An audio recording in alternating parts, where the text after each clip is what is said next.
আজকে প্রচণ্ড মাথা ব্যথা। সকাল থেকে শুয়ে আছি কি করে, মানে যেমন তেমন করে শুধু রান্নাটা করলাম, তারপরে আবারও বিকালবেলায় শুয়ে আছি। খুবই মাথা ব্যথা করছে, তো মাথায় তেল দিয়ে চুলটা বাঁধলাম যে যদি আরাম পায়, তবু আরাম হলো না। লাস্টে আমার বরকে বললাম যে ট্যাবলেট নিয়ে আসো, তো খেলাম।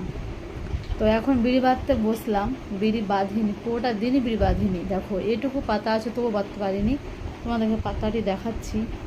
এরকম মাথা ব্যথা অনেক দিন আগে এসেছিলো, আর আসেনি, আজ এসেছে। আমি মাথা ব্যথা ট্যাবলেট খাই না, ওই স্যারোডন বলে কি, আমি শুনেছি কিন্তু কোনো দিন খাইনি। তবে স্যারোডন খেলাম না, অন্য একটা খেলাম, নাম জানি না, আমার বর নিয়ে এসছে ভালো ট্যাবলেট। খাওয়ার পরে একটু আরাম পেয়েছি, তো বিড়ি বাঁধতে বসেছি। এই যে দেখো, সকালে ওইটি বেঁধেছি, মানে সকালে না, রাত্রে বেঁধেছি ওই কয়টা মুড়া যেগুলো আছে, আর এখানে ঠোঁসটা টানা আছে, ওটি একটু বেঁধেছি, এখন বাঁধলাম। আর এটি পাতা আছে, তো বিড়ি বাঁধতে পারছি না, এত শরীরটা ক্লান্ত হয়ে আছে।